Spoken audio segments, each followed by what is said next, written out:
प्यारे बच्चों, कैसे हो सब अच्छे होंगे। तो चलिए आज का हम अपना अध्याय आरंभ करते हैं। आज हम पढ़ेंगे धूर्ताय फलम कि धूर्त का यानी किसी के साथ धोखा करने का क्या फल मिलता है, उसके बारे में हम पढ़ेंगे कि देखिए कैसे एक ने राजा के साथ धोखा किया तो उसको क्या फल प्राप्त हुआ। पढ़ते हम, देखिए धूर्ताय फलम, धूर्त का फल। एकदा कोऽपि नृपः नवीनम भवनम रचितम अवांछत। एक बार कोई राजा नया घर बनाने की इच्छा रखता है कि नया भवन बनवाना चाहता है। तो सोचा उन्होंने उसके बारे में।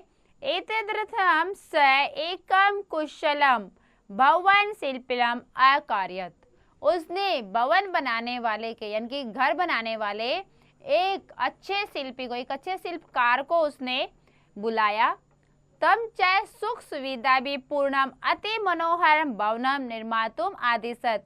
और उसने उसको आदेश दिया कि सभी सुख सुविधाओं से पूर्ण अति मनोरम बहुत ही सुंदर भवन का निर्माण करो। ठीक है। आदेशम प्राप्य, आदेश पाकर सशिल्पी भवन से रेखा चित्रम निर्माए राज्ञो दर्शयत।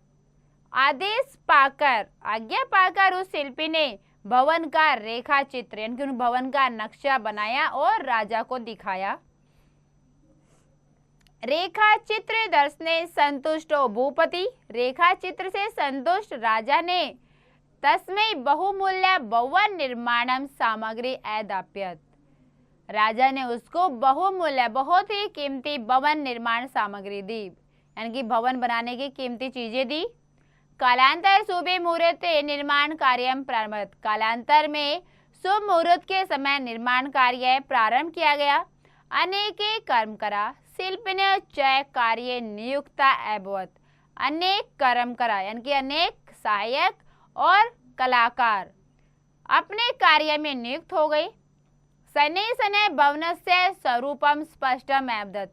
धीरे धीरे भवन का स्वरूप स्पष्ट हो गया कि दिखाई देने लगा कि हाँ भवन कैसा बन रहा है, जो महल है नगर वो कैसा बन रहा है। भूपेपि सव अमाते सह यदा कदा भवन पश्यति सम। ठीक है।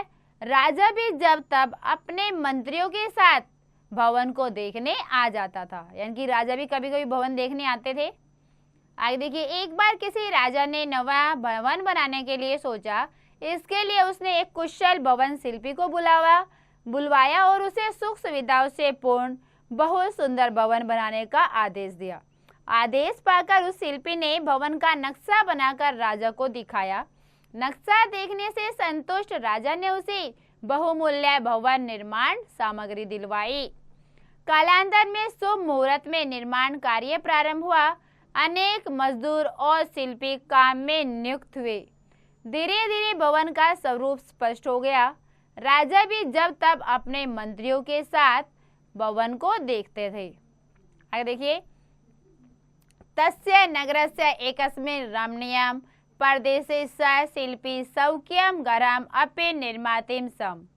उस नगर के एक रमणीय प्रदेश में यानी कि उस नगर में एक सुंदर सी जगह थी, वहां पर शिल्पी भी अपना घर बना रहा था। तो जो कारीगर था बनाने वाला, वो खुद का घर भी बना रहा था और राजा का भवन भी बना रहा था। तस्य निर्देशन श्रमिका गृह निर्माणम कुर्वन्ति सम। उसके निर्देशन में मजदूर गृह निर्माण कर रहे थे, यानी कि जैसे वो निर्देश दे रहा था वैसे ही मजदूर काम कर रहे थे। एक वर्षांतर राजभवनस्य निर्माणम अभवत। एक वर्ष के बाद राजभवन का निर्माण हो गया, यानी कि राजभवन बनाने में 1 साल का समय लगा। तस्य शोभा विलोक्य दर्शका शिल्पिन पसंति सम। उसकी शोभा देखकर देखने वाले जो दर्शक थे वो शिल्पकार की बहुत प्रशंसा करते थे। शिल्पिन सौख्यम भवनम अपि सुंदरम आसीत्। शिल्पी का अपना खुद का घर भी बहुत सुंदर था। ठीक है। देखिए, उस नगर के एक रमणीय प्रदेश में वह शिल्पी अपना घर भी बना रहा था। उसके निर्देशन में मजदूर गृह निर्माण कर रहे थे। 1 वर्ष बाद राजभवन का निर्माण हो गया। उसकी सुंदरता देखकर दर्शक शिल्पी की प्रशंसा कर रहे थे। शिल्पी का अपना भवन भी सुंदर था। आगे देखिए, गृह प्रवेश अवसरे निरपति है। एकस्य बृहत् समारोहस्य आयोजनं कृतवान्। गृह प्रवेश के अवसर पर राजा ने एक बहुत बड़े समारोह का आयोजन किया। कि जब वो गृह प्रवेश कर रहे थे राजा जी, तो एक बड़ा समारोह किया उन्होंने। नगरस्य प्रतिष्ठा जना समारोह आगच्छन्, नगर के प्रतिष्ठित लोग यानी कि बड़े बड़े लोग समारोह में आए। अस्मिन् अवसरे सर्वेषां समक्षं भूपति, उस अवसर पर सबके सामने राजा ने शिल्पेन कला कौशलम प्रशंस्य उद्घोषयत्, राजा ने शिल्पकार जो था उसकी कला, जो कारीगर था उसकी कला कौशल की प्रशंसा की और उद्घोषणा की। अहम अस्मिन् शिल्पेन एतत् सौभवनं पुरस्कार रूपेण पर्यच्छामि, यदा गृहम् एष सब निवासाय अरच्यत तत्र मम परिवारे निवासम करिष्यति। तो क्या घोषणा की राजा ने कि मैं जो शिल्पी द्वारा जो ये मेरा भवन बनाया गया है, मैं उसको पुरस्कार के रूप में उसको दे रहा हूँ कि उसने बहुत सुंदर बनाया, इसलिए मैं पुरस्कार के रूप में उसको ही दे रहा हूँ। यद घर ऐसा सब निवास है, और जो इसने अपना घर अपने लिए बनाया रहने के लिए, तत्र मम परिवार, उस परिवार निवासम करिष्यति, उस घर में मेरा परिवार रहेगा। राज्ञ घोषणा श्रुत्वा सर्वे जना स्तब्ध एवत्, राजा की घोषणा सुनकर सभी स्तब्ध हो गए, हैरान रह गए। ठीक है कि यहाँ भी राजा अपने भवन उस कारीगर को दे रहा है, उस कारीगर के भवन में क्यों रह रहे हैं। ठीक है, तो ये सुनकर सब क्या है, स्तब्ध हो गए, हैरान हो गए। तो क्यों हो गए हैरान, देखिए आगे। गृह प्रवेश के अवसर पर राजा ने एक विशाल समारोह का आयोजन किया। नगर के प्रतिष्ठित लोग समारोह में आए। इस अवसर पर सभी के सामने राजा ने शिल्प के कला कौशल की प्रशंसा करने की घोषणा की कि मैं इस शिल्पी को यह अपना भवन पुरस्कार स्वरूप प्रदान करता हूँ। जो घर इसने अपने निवास के लिए बनाया है, वहां मेरा परिवार निवास करेगा। राजा की घोषणा सुनकर सभी स्तब्ध हो गई। देखिए, शिल्पी ने मुख वर्ण पीतम एवं, शिल्पी के मुख का रंग पीला हो गया, जबकि उसको तो राजमहल मिल रहा था रहने के लिए, लेकिन फिर भी उसका मुंह पीला हो गया। क्यों? वस्तुतः भवन परिवर्तनस्य कारणम इदम आसीत् यद दुष्ट शिल्पी उस सामग्री सवगृहे आयोजित हिंद्राचय सामग्री राज्ञ भवने। क्यों होगा था उसका पीला रंग? क्योंकि उसने धोखा किया था। क्या धोखा किया था राजा के साथ? वास्तव में भवन परिवर्तन का कारण क्या था कि दुष्ट शिल्पी ने बढ़िया सामग्री अपने घर में लगाई, यानी कि जो राजा अच्छी अच्छी चीजें खरीद के ला रहे थे भवन में लगाने के लिए, तो उसने क्या किया, जो अच्छी चीजें थी वो अपने घर में लगाई, और जो वैसी चीजें थी खुद लाके जो अपने घर में लगाने वाला था वो राजमहल में लगा दी। इसलिए राजा को पता चल गया और इसलिए राजा ने ऐसी घोषणा की थी।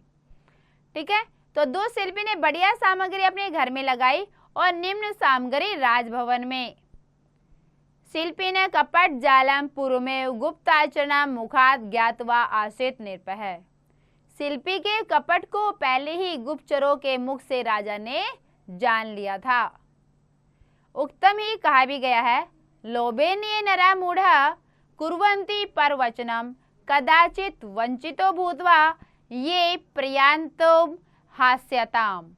क्या बोला गया है कि लालच वश जो मनुष्य दूसरों को ठगते हैं, लालच करके सोचते हैं कि हम दूसरों को ठग लेंगे, कदाचित ऐसा भी हो जाता कि वे स्वयं ठगे जाकर उपहास के पात्र बनते हैं। दूसरों को ठगने की बजाय वो स्वयं ही ठगे जाते हैं और फिर क्या बनते हैं, वो उपहास के पात्र, एक मजाक के पात्र बनते हैं। ठीक है, तो देखा कैसे राजा ने उसको बोल दिया कि मैं तुम्हारे घर में रहूंगा। क्यों? उसने सारा अच्छा सामान कहाँ लगाया? अपने घर में लगाया, और राजमहल में सस्ते वाला सामान लगा दिया। तो इसलिए क्या है, हमें कभी भी किसी को ठगने की नहीं सोचनी चाहिए। ठीक है बेटा, सबको पाठ समझ में आ गया होगा। तो चलिए अब हम करते हैं इसका अभ्यास कार्य। अभ्यास है अभ्यास। पहला प्रश्न देखिए हमारा क्या, निम्नलिखित नाम प्रश्नाम उत्तराणी संस्कृत लिखत। निम्नलिखित प्रश्नों को उत्तर संस्कृत में लिखिए। पहला है निरपह किम अवांछत। ठीक है, निरपह किम अवांछत, तो इसका क्या लिखेंगे हम, निरपह नवीनम भवनम रचितुम अवांछत। ठीक है, निरपह नवीनम भवनम रचितम अवांछत। दूसरा प्रश्न क्या देखिए हमारा, दूसरा है निरपह शिल्पेन किम निर्माणितुम आदिशत। ठीक है, राजा ने शिल्पी को क्या निर्माण करने का आदेश दिया। तो क्या लिखेंगे इसका हम दूसरे के प्रश्न का क्या उत्तर लिखेंगे, निरपः शिल्पिनां शिल्पीं सर्वे सुख सुविधा भवनम निर्मातुम आदिशत, सभी सुख सुविधाओं से पूर्ण भवन निर्माण का आदेश दिया। अगला, संतुष्ट निरपई कस्मै का च अदाप्यत, संतुष्ट राजा ने किसको और क्या दिया। ठीक है, तो क्या दिया था राजा ने, अपना राजमहल दे दिया था शिल्पी को। तो क्या लिखेंगे इसमें, संतुष्ट निरपय सभवनाम पुरस्कार रूपेण शिल्पेन पर्यच्छामि। ठीक है, यानी कि अपना जो भवन था उसने अपनी इच्छा के अनुसार किसको दे दिया था, शिल्पी को। ठीक है, अगले, जना कम किमर्थम च प्रशंति सम, लोग किसकी और किस लिए प्रशंसा कर रहे थे। तो लोग किसकी प्रशंसा कर रहे थे, शिल्पी के घर की। ठीक है, तो इसका क्या लिखेंगे हम, लोग शिल्पी के घर की प्रशंसा कर रहे थे क्योंकि शिल्पी ने बहुत ही अच्छा भवन बनाया था राजा का। ठीक है, तो क्या होगा इसका, तो हम क्या लिखेंगे इसका, जना राजभवन शोभा विलोक्य दर्शका शिल्पिनम प्रशंसन्ति सम, कि लोगों ने राजभवन की सुंदरता को देखकर शिल्पी की प्रशंसा की। ठीक है बेटा, तो अगला प्रश्न क्या हमारा, देखिए अगला प्रश्न हमारा, राजा शिल्पेन सभवनम किमर्थम अयच्छत, राजा ने शिल्पी को अपना भवन किस लिए दिया। तो किस लिए दिया था राजा ने शिल्पी को अपना भवन, क्योंकि उन्होंने राजा को ठग लिया था, अच्छी चीजें अपने घर में लगा ली थी, इसीलिए राजा ने अपना भवन दिया था। तो क्या लिखेंगे हम इसका, दुष्ट शिल्पी उस सामग्री सब घरे आयोजित हिंतराम च सामग्री राज्ञे भवने, अतः राजा शिल्पेन सौ भवनम अयच्छत। श्लोक से भावार्थ लिखत, श्लोक का भावार्थ लिखिए। श्लोक का भावार्थ क्या होगा, श्लोक से भावार्थ अत अस्ति वयम कदा लोभेन न कर्तव्यम, हमें कभी लोभ नहीं करना चाहिए। ठीक है बेटा, अगला प्रश्न हमारा, रिक्त स्थानानि पूरयत, रिक्त स्थान भरने हमारे दूसरा प्रश्न है। पहला, एतदर्थम स एकम अकार्यत, तो इसमें क्या लिखेंगे, एतदर्थम डैश स अकार्यत, क्या लिखेंगे इसका, एतदर्थम स एकम कुशलम भवन शिल्पिनम अकार्यत। ठीक है बेटा, दूसरा रिक्त स्थान है हमारा, दूसरा है रिक्त स्थान, कालांतर डैश निर्माण कार्य प्रारंभत, क्या लिखेंगे, कालांतर शुभ मुहूर्ते निर्माण कार्य प्रारंभत, तस्य निर्देशेन डैश कुर्वन्ति सम, तो इसका होगा तस्य निर्देशने शर्मिकः गृह निर्माणम कुर्वन्ति सम, तस्य डैश विलोक्य दर्शका प्रशंसन्ति सम। ठीक है, तस्य डैश विलोक्य, तो इसमें क्या होगा, तस्य शोभां विलोक्य दर्शका शिल्पेन प्रशंसन्ति सम। अगला क्या बेटा, अगला रिक्त स्थान है हमारा खाली स्थान, मम परिवार तत्र डैश करिष्यति, मेरा परिवार वहां जाएगा। तो इसका क्या लिखेंगे हम इसका, मम परिवार, मेरा परिवार उस भवन में रहने के लिए जाएगा। अगला क्या है हमारा रिक्त स्थान, देखिए मम परिवार डैश करिष्यति, तो क्या होगा इसका, मम परिवार निवासम करिष्यति, मेरा परिवार वहां निवास करेगा। ठीक है बेटा, तीसरा प्रश्न क्या हमारा, देखिए सम्यक विकल्पम चुनो, सही उत्तर चुनिए। पहला है निरपय इति पदस्य समानार्थी पद, निरपय का समानार्थी पद क्या होगा, भूपति है। दूसरा क्या, अदाप्यत इति पदम अस्ति, इस पद में एक पद कौन सा है, लट लकार का, लंग लकार या लोट लकार से, तो कौन सा होगा ये, लंग लकार से। आगे ज्ञातवान इति पदे प्रत्यय अस्ति, इसमें प्रत्यय कौन सी है, कत प्रत्यय। अगला क्या बेटा, देखिए प्रश्न 4, विशेषण पदानि उचित स्थाने लिखत, विशेषण पदों को उच्च स्थान पर लिखिए। पहला क्या देखिए, इसमें देखा है दुष्ट है, संतुष्ट है, कुशल निर्देशक है, चतुर गुणज्ञ।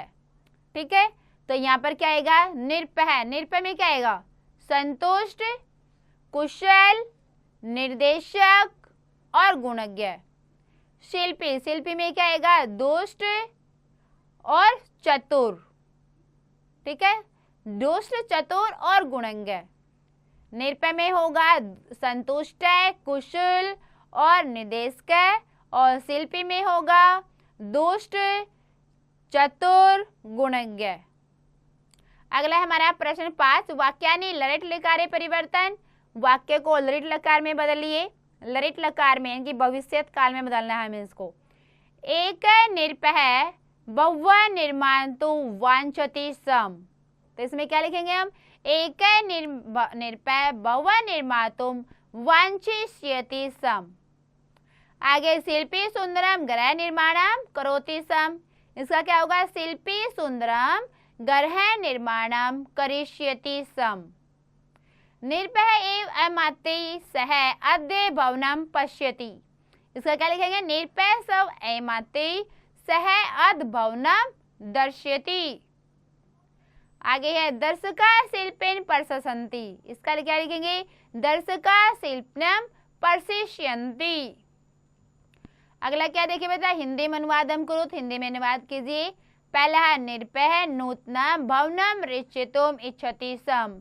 राजा नया भवन बनवाने की इच्छा रखता था।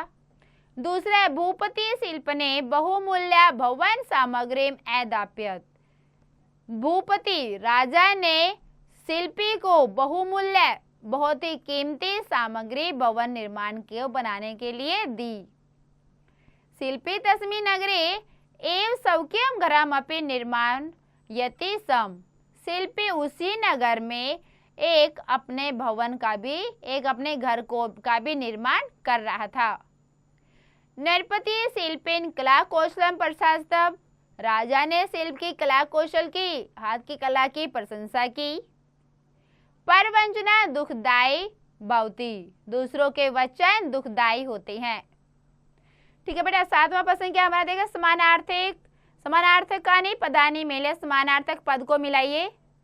ठीक है, समानार्थी पद मिलाने हमारे। पहला क्या देखे इधर? वंचना, अति मनोहरम, भूपति, शुभम, मूढ़ा, पुरस्कारेण। ठीक है, तो पहला क्या देखो? वंचना। इसका क्या होगा? दुर्दता। अति मनोहरम, अति मनोहरम कल्याणकारकम। भूपति नरेश। शुभम अति सुंदरम। मूढ़ा मूर्खः। पुरस्कार रूपेण पारितोषिकादुरूपेण। ये थे समानार्थी शब्द। अगला क्या देखिए बेटा हमारा? क्रियात्मक गतिविधि, क्रिएटिव एक्टिविटी। इसमें आपको क्या करना है? किम कस्यपि जनस्य वचनम साधु भवति। यदि नहीं तो किमर्थम लिखत। क्या किम कस्यपि, क्या किसी के, जनस्य जन के, लोगों के और साधुओं के वचन सही होते हैं? यदि नहीं तो किमर्थम, किस लिए? यदि ऐसा नहीं है तो किस लिए? तो ये आपको एक क्रियात्मक गतिविधि करनी है, क्रिएटिव एक्टिविटी आपको करनी है। ठीक है बेटा, तो आपने पाठ पढ़ा, पाठ के माध्यम से पता चला आपको कि लालच नहीं करना चाहिए, खासकर दूसरों की चीजें नहीं लेनी चाहिए बिना उनको बताए। तो कैसे शिल्पकार ने राजा की चीजें ली और फिर उसे क्या, राजा ने भी उसको मूर्ख बना दिया और अपना महल उसको दे दिया रहने के लिए, और जहाँ पर उसने अच्छी चीजें लगाई थी वो खुद ले लिया राजा ने। ठीक है बेटा, इसलिए क्या करना है? हमें कभी भी लालच नहीं करना है। तो सबको ये पाठ बहुत अच्छे समझ में आ गया होगा। तो बेटा आप इसका एक बार और दोबारा से अभ्यास अवश्य करें।